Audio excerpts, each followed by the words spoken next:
Let's take some calls from people. We do calls now via Discord. You can join the Discord at davidpakman.com/Discord.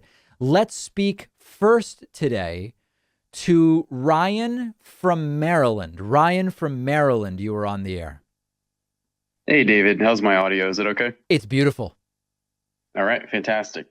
My second time talking to you, so appreciate you taking the call. Pleasure. I'm a cybersecurity professional, kind of the DC, Maryland area, and I've always been really interested in getting your take on kind of the political ramifications of cyber attacks. So, there's a lot. We look at things like the Colonial Pipeline attack, traced to DarkSide, which is an Eastern European group. Yep. We look at the SolarWinds attack, APT-29, Eastern European group.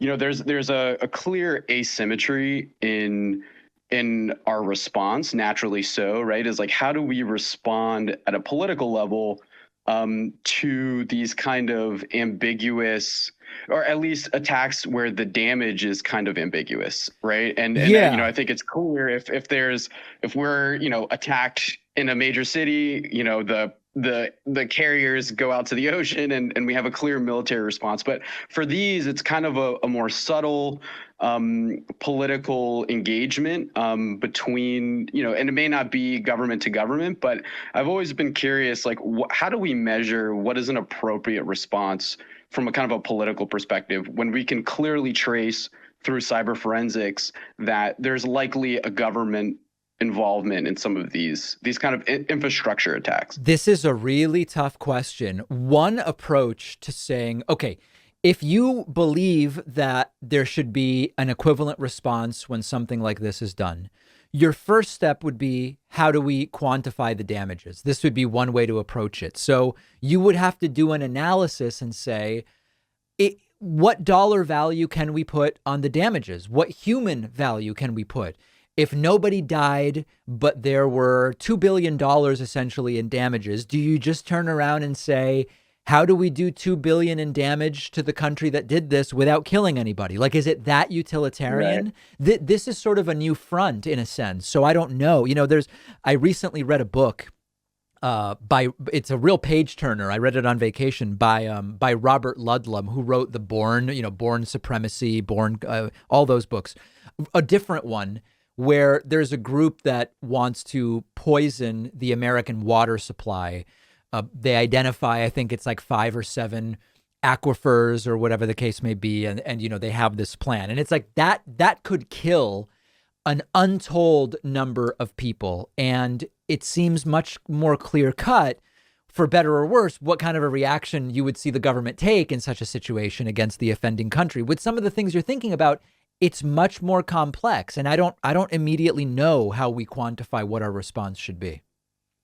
Yeah, that's really it. Is sometimes it's unquantifiable, right? It's like there's a lot of qualitative damage that we can assess, but it's hard to kind of put numbers around it. Absolutely. And I think one of my other concerns is, I'm seeing some of the work I do is on ICS, which is like industrial control systems. And so a lot of our infrastructure, water supply, power grid, that has been intentionally not connected to the internet for a very long time. Yes. And they're starting to bring this infrastructure online, which is obviously opening it up, from an attack vector perspective. And so I think, some of the dialogue around what a political response would be in the event of these infrastructure attacks is definitely going to have to ramp up as we start to see more and more attempts at kind of disrupting this infrastructure. So I think it's kind of an interesting front, and you're right. I mean, I think there's no clear answer, at least not yet,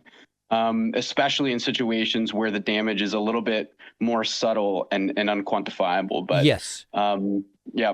And you've got to make sure as you bring these systems on the internet that they are adequately robust in terms of being protected. And I think that's one of the concerns as that starts to happen, as you're pointing out.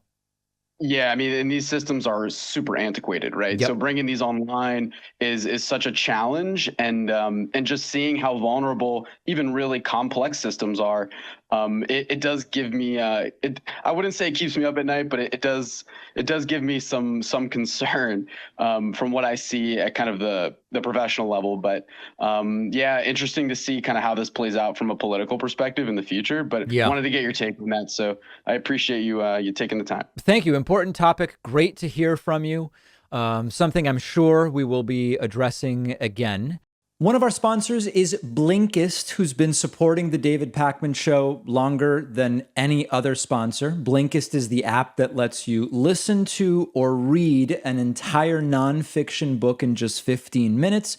Blinkist is the way to absorb those books you can't make time for. Blinkist takes top nonfiction titles, pulls out the book's key takeaways and insights, and gives it to you in the form of a text or audio explainer that you can consume in 15 minutes. With Blinkist, now you actually do have time to learn about all the things you've been wanting to tackle. On the Blinkist app, I just listened to This Is Your Mind on Plants by the great Michael Pollan. Super interesting, the history of caffeine and so many other things.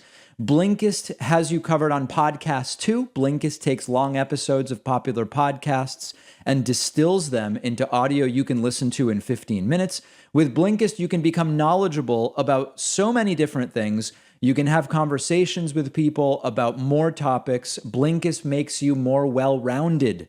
Try Blinkist for free and get 25% off a subscription. Go to Blinkist.com/Pacman. The link is down below.